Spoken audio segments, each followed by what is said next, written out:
Hi, everyone. This is Dorie Clark, and I am here with Newsweek's weekly interview show, Better. Today's guest, I'm very excited, is Professor Rob Cross. He teaches at Babson University, and he is the author of this new book, Beyond Collaboration Overload. We all have been taught and learned that collaboration is a fantastic thing, but as Rob Cross will tell us, maybe not always, and maybe not in every circumstance. So I'm excited to learn more and especially excited to welcome all of you here. If you are tuning in live, please type your name into the chat box and let us know where you are calling in from. We'd love to hear from you and also to take your questions for Rob Cross. So Rob, welcome. Great to have you here.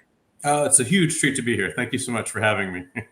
Thank you. So, Rob, the first question on my mind, I think this is probably true for everyone. We have been taught since we were little kids. I remember I had team projects. Oh, and this is training us for the workforce. This is training us to be better collaborators. I thought that this was supposed to be the highest and best use of humankind. What happened? Why are we overloaded with collaboration? That's fine. That's a great question. And so for me, a lot of times when people hear the word collaboration, of course, the knee-jerk reaction is always more is better, right? It's a great thing. It's like motherhood, apple pie. It's just more, is better. And of course, that conception of it, of being a good team member, working in teams, is a great thing, right? What I got interested in, though, is looking at my consortium members where we're actually going out and mapping who's interacting with whom.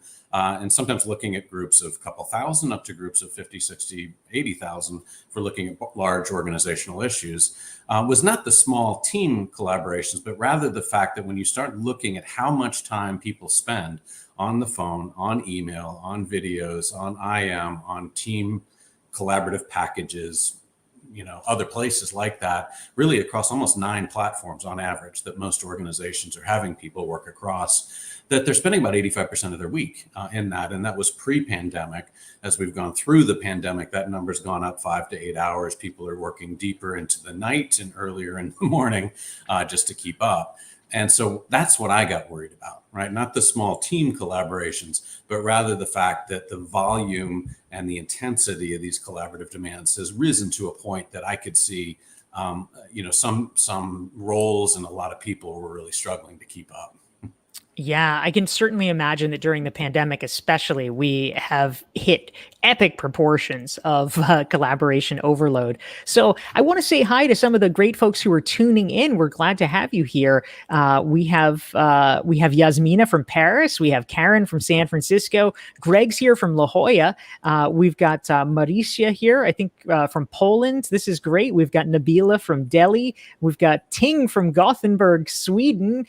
Karen from Boston. We're so glad to have all of you here. And if you have questions for Professor Rob Cross, please feel free to ask them in the chat box. We're talking beyond collaboration overload.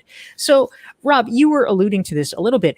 I am curious, during the pandemic, one of the challenges when we're remote, that seems to be a big issue because we're collaborating in different ways. We may be collaborating in some ways more, but it's less organic. We're not bumping into each other exactly.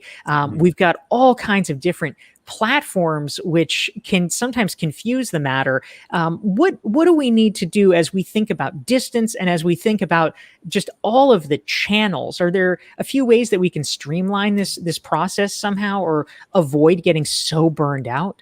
Yeah, I think it really has less to do with channels and technology and more to do with intentionality of how we're living things. So I'll tell you, one of the things that I got really shocked by about 6-8 weeks into the pandemic, I was part of these broad surveys that go out to hundreds and hundreds of organizations for the different commercial vendors. And they would allow me to put some questions in. And one of the questions I put in was, what are you learning from this experience? Just very last question, open-ended question. Normally you do that, nobody answers, right? You get like 2 pages of responses. And in this case, we were getting back hundreds and hundreds of pages. And they were really incredibly thoughtful and detailed. And they took 2 very different spins. One was, this is wonderful. Like, I don't have my commute. I've got 2.5 hours of my life back. I'm eating better. My children like me. My significant other's talking to me, sleeping more, kind of all the positive things. But then almost identically in the reverse direction, about 50% of them were saying, oh my gosh, where did my commute go? right?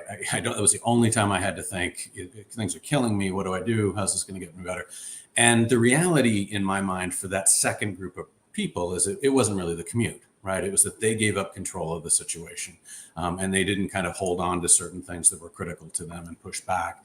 And so I think throughout all of this, whether we talk about the pandemic or how we move into this remote work context, one of the hearts of it is the intentionality that we take to this and shaping the context versus becoming, subsumed by it in different ways. So let me pause there. I've got a couple specific things too related to the pandemic, but let me pause on that one. And Oh, well, that's great. Thank you. And I think that your focus on intentionality is right, because it's so true. Two different people faced with the exact same situation at work or with regard to their commute, with regard to how folks are adapting to the pandemic, can be responding in very different ways. So I think that's really important. We have new folks tuning in. Togi's here from Bangalore. Janet's here from Syracuse. We're so happy to have all of you and more. We're here with Professor Rob Cross. His book is Beyond Collaboration Overload. So, Rob, let's dig in more. You gave us some hints here. Teaser, yeah. you get the teaser about pandemic collaboration observations. What do we need to know? What have you taken from all this? Well, I mean, one of the problems that we're experiencing, it's greater stress on us, right? In part because we're working longer. But the other thing that's happened, there are two things really. One is we've tried to jam more into existing days. So rather than 8 one-hour meetings, we're trying to do 16 30-minute meetings and assume that that's going to kind of handle the situation. And what that does is, of course, it requires more of us in those 30 minutes, right? Because we have to be more intense, more focused. We're switching across topics more quickly, which consumes us, as well. And then you end the day with a to-do list, not based on 8 meetings, but 16. Right. And so just mathematically, we're working harder as we go through all this. And people have kind of experienced that, right? And all the other things that are happening.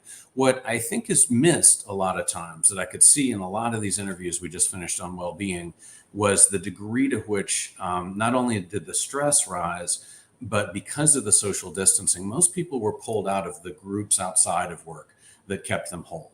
And what I can see as we really look at as people progress, there's a strong tendency, kind of particularly mid to late 30s, to fall out of groups that kind of keep us happy and whole. And these can be book clubs, athletic pursuits, religious organizations, but they're usually 2 or 3 that kind of create identity for us that makes us broader than work.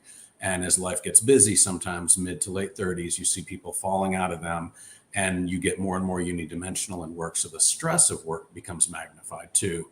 And it's really the combination of those things, right? Is thinking about kind of how do you, hopefully reinvest in those as we come out of the pandemic, move back into to remote work, is one really critical thing I think that matters for us as we go. Yeah, I think that's a really interesting and salient point. And so just to drill into collaboration and what this looks like, I know in your book, you have an interesting statistic. You talk about the fact that high performers can actually be anywhere from 18 to 24% more efficient than their peers. I know, interestingly, in Silicon Valley, they always talk about, the 10X programmer who purportedly is 10 times more productive than the worst performer. Who knows if that's actually true? But nonetheless, you say that the top performers are up to 25% more productive than colleagues. What are the key elements in having them do that? What does that mean? And what are they doing differently? Yeah, great question. So at the heart of it, what I did was I was mapping all these analytics and seeing who are the people that are giving the greatest impact and taking the least amount of time in these places. So you could then find, I started out with 100 women, 100 men, to see, and through interviews, what are you doing? Exactly that question, right? How are you doing, in essence, getting back about a day a week of your time compared to your peers? And what I found in that is it's not one big thing. And that's what every publisher always wants, right? They want the one seductive, sexy principle everybody will remember. And this is not that game. It's more of a brawl than a ballet, right? People are fighting for their time on the margin, the more efficient people are. But they tend to do it in 3 categories of things. One is how they put structure into their work. So we could see there are 8 practices that tend to distinguish the more successful people. They're more likely to strategically calendar Friday night or Sunday night with a 1 week or 3 month interval in mind. They're more likely to block reflective time. They manage more to a rhythm of work that is optimal for them. They manage role interfaces differently ahead of demands coming at them. So there's very tactical things about how they're putting structure into their work.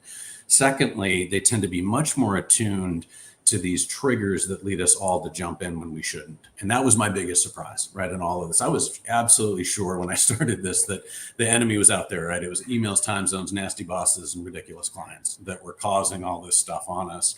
And I came out the other end completely convinced that we all have one or more of these 9 triggers that lead us to jump when we shouldn't. And it has to do with, for example, seeing leadership or being a good colleague is helping directly. Right. And so we jump in and solve problems and help situations, which is a great thing, but it creates us as the path of least resistance. And at some point, it becomes overwhelming. So what we're looking for in that section is really, are you aware of and guarding against that trigger?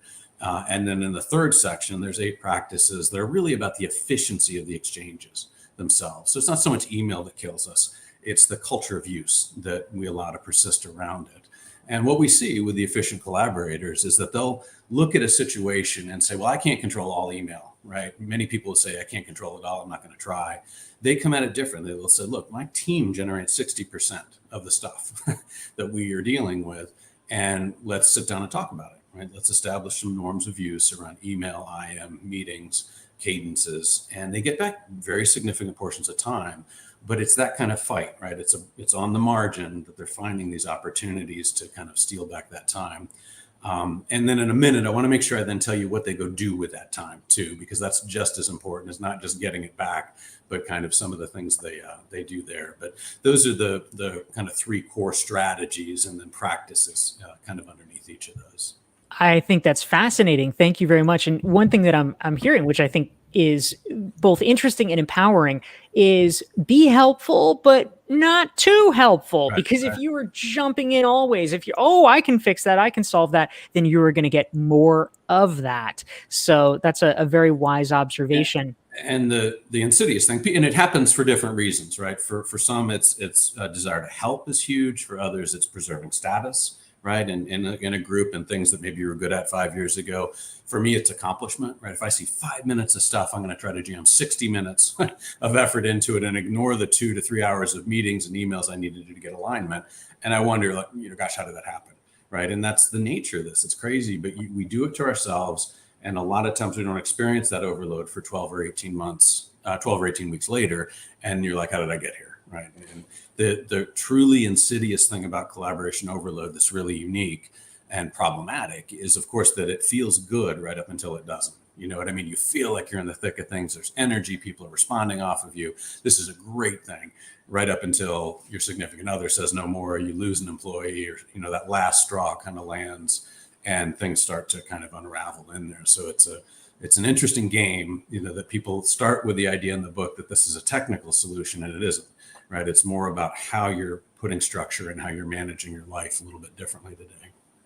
Yeah, really interesting point, and one that I resonate with a lot. I also, so we are book pals, Rob. Yep. Rob just came out last week with his book Beyond Collaboration Overload, and I came out this week with my book The Long Game, which very much is about long-term thinking and many of the practices that you're talking about in terms of strategic calendaring, in terms of really just kind of planning out where we want to go. So we have some great questions coming in from the audience, and I want to turn to them in a minute. But first, I'll just mention, if you are liking and enjoying this conversation, please hit the like and share button so that your friends and colleagues can benefit from it as well. If you want to learn more about Rob Cross and his work, you can go to robcross.org. And if you want to learn more about my book, The Long Game, well, my goodness, you can go here, dorieclark.com/The Long Game. You can download a free Long Game strategic thinking self-assessment to help you with that. But so before we turn to our audience questions, Rob, you had dropped a teaser in, and you had mentioned that a really important point is not just that the successful people are ones who are better at planning their time, being a little bit more strategic around that, but also you said there was an interesting point about what they do with that time. Right. Can you tell us more? Yeah, absolutely. And so for me, that was a key thing we focused on. And to your point, again, this is a book really about what do what I call successful people do today. Looking at people that get and stay in the high performance category and are scoring higher on measures of thriving, resilience, well-being. So the idea is, are you kind of performing well and sustainable? And when you look at that, they're buying time back, through a lot of these activities on the margin, but then how they create and build networks gives them scale. So they're not taking that time and just doing more Zoom meetings faster, right? Or kind of more engaging in more just surface level interaction. What I could see in the work is, for example, there were about 20 to 25% more time spent in exploratory interactions with colleagues. So these were not a networking where you're going out and saying, I need a job, right? Or I've got a problem and I need help.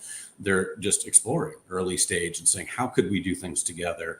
And they're seeding relationships such that when the opportunity comes by, the people that have invested that time, their response is completely different, right? They're not responding just locally on what they know or the 3 people they turned to the last 20 times. They're actually thinking more innovatively. They're able to propose bigger solutions, and they win over time. It's the second biggest predictor we know of a high performer, not because of, indiscriminate networking, but because they're producing bigger things. And in the process of doing that, they're building a better network that then starts bringing them opportunities. So that's one thing. There's a couple of other things that we see with how the time is being spent, but at the heart of it, and I'm sure it's, similar with your book, I don't think we've been in a time in life where we could shape what we do and who we do it with more, but we give that up too quickly, right? And so it's the intentionality of that early stage exploration. Now, of course, what's the first thing that happens when we get overloaded? We stop exploring and we stop being expansive in that small moment. And so we lose that, you know what I mean? There's a real synergy between kind of how both sides of this work. Yeah, I think that's exactly right, and I'm right on the same page with you. As a point that I make in the long game is that it's not that it takes a huge amount of time to do long-term thinking, but it takes some, and you can't do it if you are filled to the gills. So I'm loving what you're saying.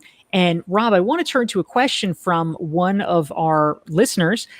They ask, what are the principles we need to be mindful of when we promote a more collaborative way of working in a silo-based environment? What implications do you see that overcoming collaboration overload dealing with external partners and customers in creating new business models? So there's a lot going on there. I would say in general, if you're in a very siloed environment, how do we think about collaboration in that context? And how can we think about collaboration and collaboration overload with regard to external partners? We'd love to hear your thoughts, Rob Cross.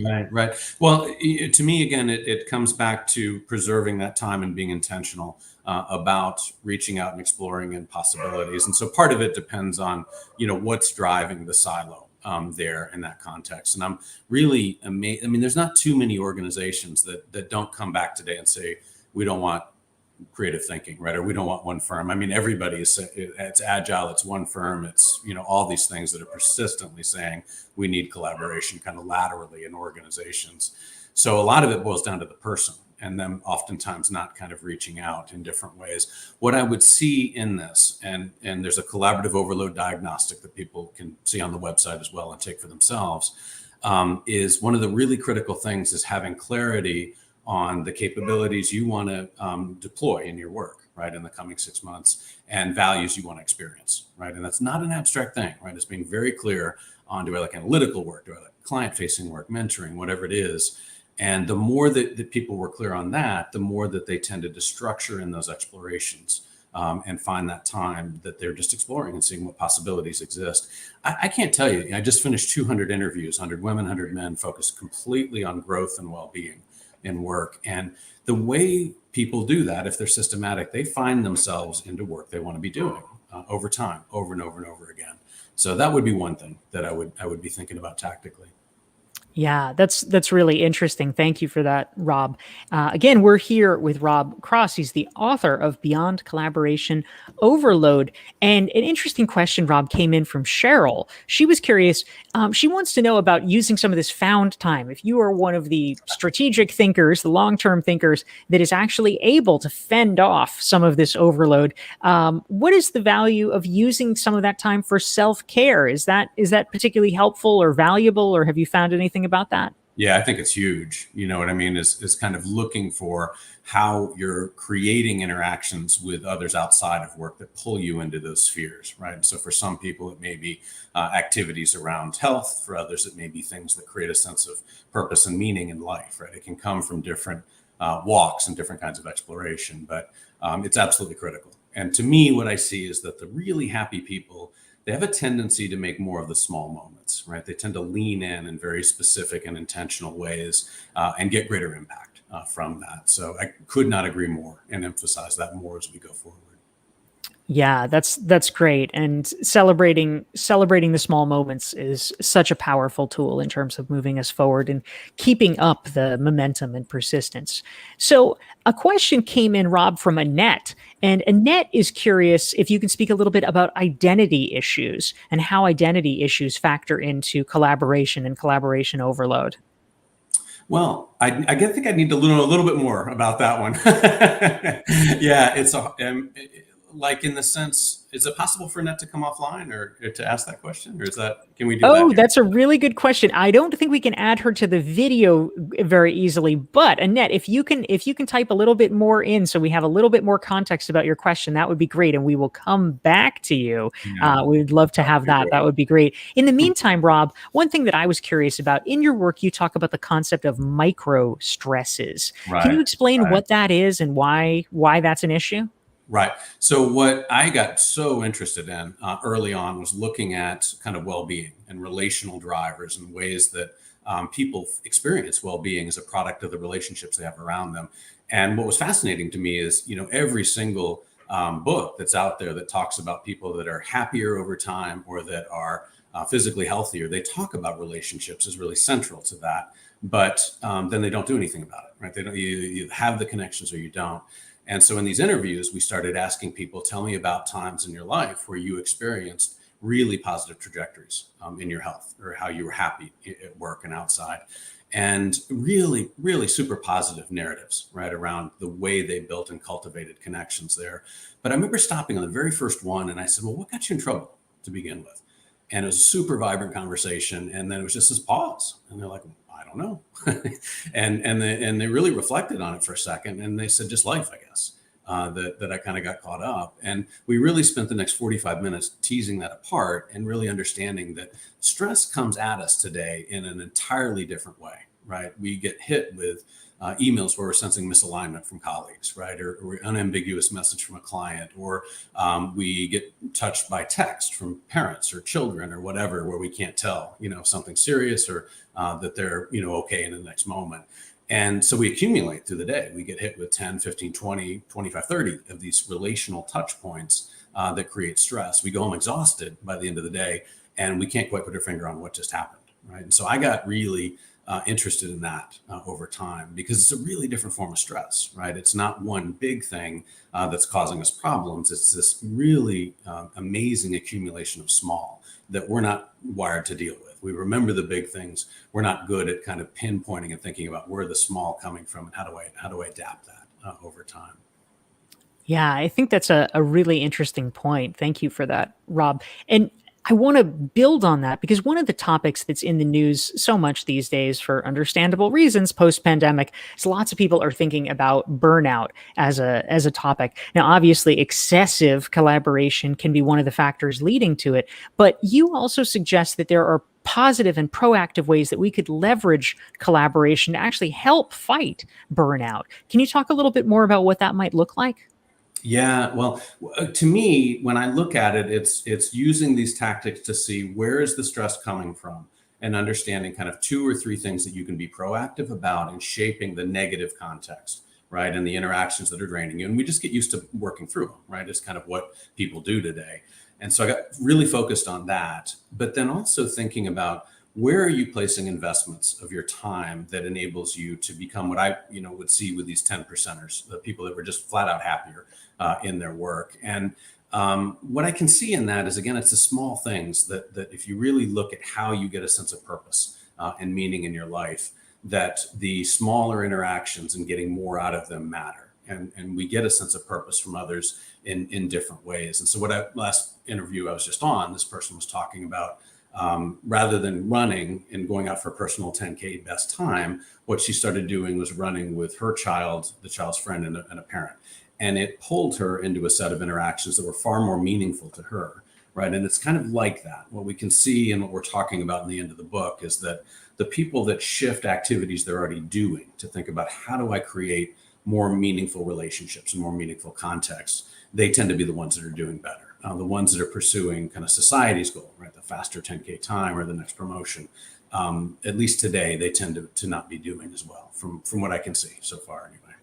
Yeah, that's a really useful frame, and I think it ties nicely into Annette's question. Thank you, Annette. She dived back in. She said that Rob mentioned identity when talking about people losing what makes them happy and Oh, yeah, whole yeah. in social groups by being too busy to keep up with them. I was wondering if he saw other places where people were somehow impacting their identities, either positively or negatively. Does that help? Yeah. And do you have thoughts Totally. about that? Yeah, Thanks, I mean, Annette. so for me, yeah, thank you. So for me, what I would see is, people would really struggle when they were pursuing, for example, the next promotion as the only goal, right? That they would kind of oftentimes get there, and the interviewees over and over and over again would say, "Gosh, I got there and it wasn't what I thought."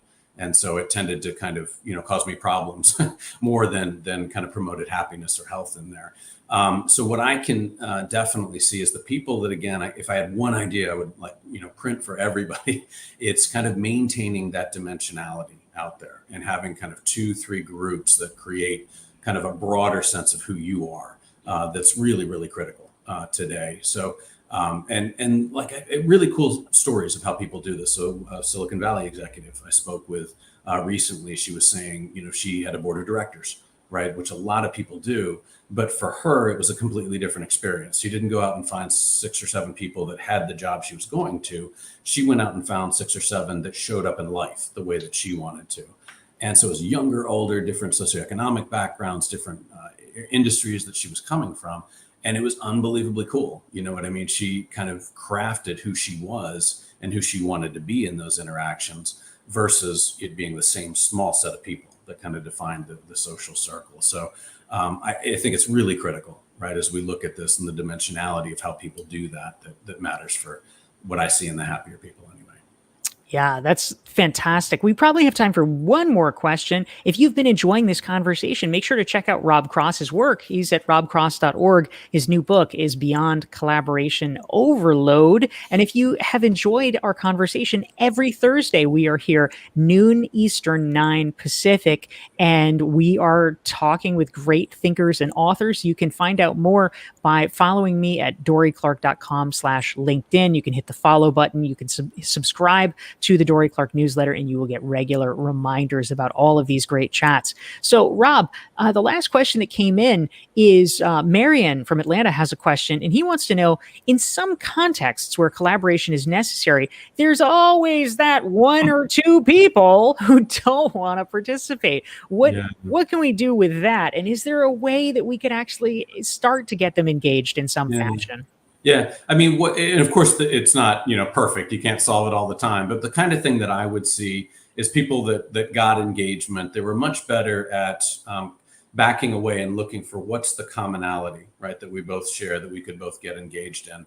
And as I looked at all the high performers, one of the really big things that surprised me was the degree to which they were more likely to seek out negative opinion leaders and people that kind of would be pulling in different directions over time, and pursue getting their alignment early. And so again, this is when I talk about how people were spending that time, we focus on this a lot in chapter 6, that creates a huge efficiency for these people downstream, right? Rather than perfecting the idea, then taking it out, where you have to do 5, 6, 7, 8 meetings to convince others. Suddenly they were getting done in 1 meeting what it was taking others 5 or 6 meetings. But the key was really very early stage in the framing of the problem, the framing of the project. They were much more intentional about thinking about where is that likely to happen and how do I go out and get engagement from people early.